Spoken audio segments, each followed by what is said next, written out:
Hello, everyone. This is Ndidi of Marriage Restoration and Reconciliation. Let's talk about what's important to you. Let's talk about the things that are important to you, your priorities. What do you prioritize? How do you prioritize them? By by what scale do you prioritize them? What's your value system? How important is this to you? Your marriage restoration. How important is it to you? Your spouse. How important are they to you? And when you say they're this and that important to you, how do you show it? How do you, on a scale of 1 to 10, how important are they to you? And how important have they been to you? Have you treated them? How do you show that? Okay, that's another thing. Another thing I had to ask myself. It's a question I had to honest to goodness face.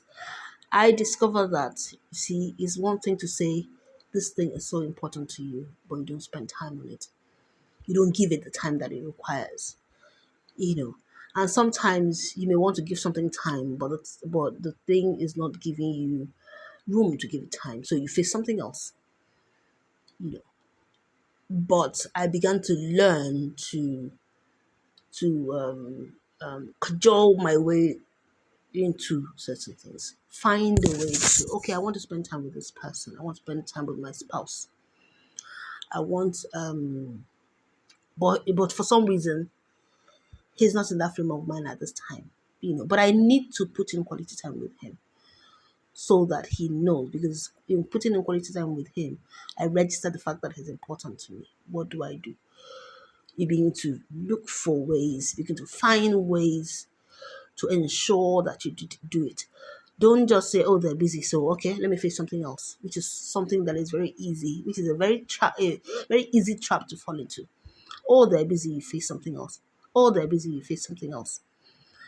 You know, when you actually need to log in quality time spent with them.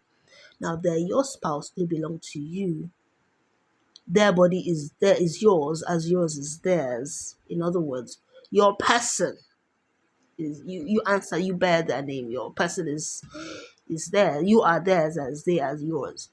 So even if they don't have the time or they are not giving you the time, don't stop trying. Keep looking for ways to inch your way in so that you can log in quality time. That's how you show them that they're important. That's how you prioritize your spouse. That's how you log in quality time with them. That's how you log in affection for them. When you keep trying, especially woman to man, because a lot of the time we expect them to do the hunt. We expect them to do the hunting. We expect them to do the chasing. When it's not coming, when they're not doing the hunting or the chasing, perhaps they're busy. We assume that, well, so it's not time. I mean, well, so, that's it. You face other things. You forget that it's a give and a take. It's a sowing of seed. You sow and then you reap. It is not a one-way street. It's a give and a take. So if they're taking, before marriage is a different thing, but once you're married, you have to begin to hone your skills to find out how you can also woo your spouse, how you can also chase after your spouse, how you can also toast your spouse, how you can also toast their brains out, yeah, how you can also cajole them into certain things, and into quality time, into just being with you, how you can cajole them into quality intimate time, just be with them for the sake of it. Now they know that you're a busy person, that you have this and this and that and that you're doing, that you're about, but you're taking your time to press in to be with them. It means a lot to them. It says a lot to them. It says something to any rational thinking person that this person cares. But to a large extent, most women aren't like that. We expect, to be chased. We expect to flutter our eyelids and wait to be chased and to be wooed. We don't go out of our way to inch our way in. you know, just to spend quality time. Then log it in and say yes. Sometimes have a to-do list and put your spouse on your to-do list. You quality time with my spouse, logging actual time with your spouse per week, per day, per week. Yeah, I know that you have done that. You have logged that in. You have marked register. You've marked your register in the area of spending quality time with your spouse.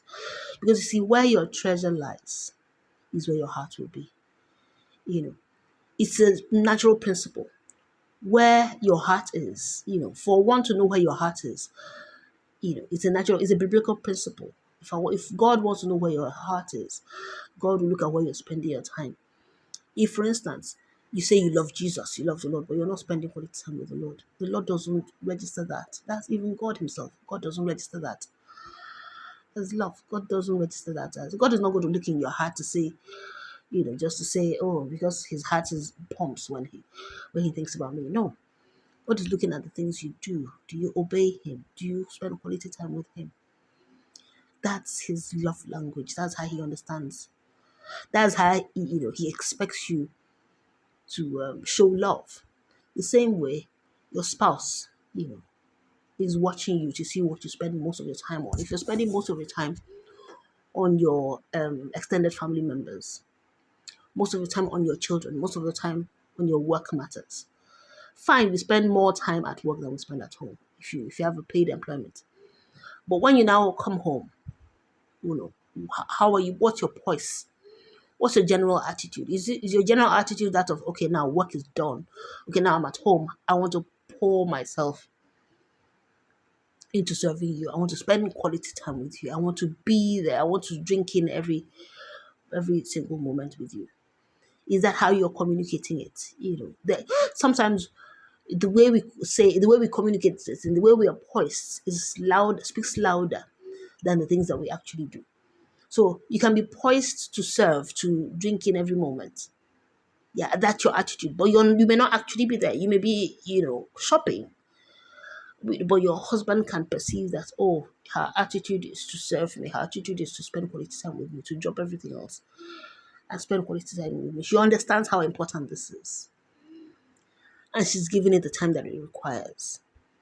You know, then you're actually showing that where your treasure lies, is where your heart is. Where your heart is where your treasure lies. Sometimes it's a challenge to marry the two for us. It's also part of our life's challenges to ensure that the things that we claim that are important to us, that are a priority for us, are the things we are actually spending our quality time on. Yes, a lot of the time, a lot of marriages are falling apart because of this one factor. I don't feel important to him. I don't feel important to her. I am second fiddle to him. I'm second fiddle to her. I can't take it anymore.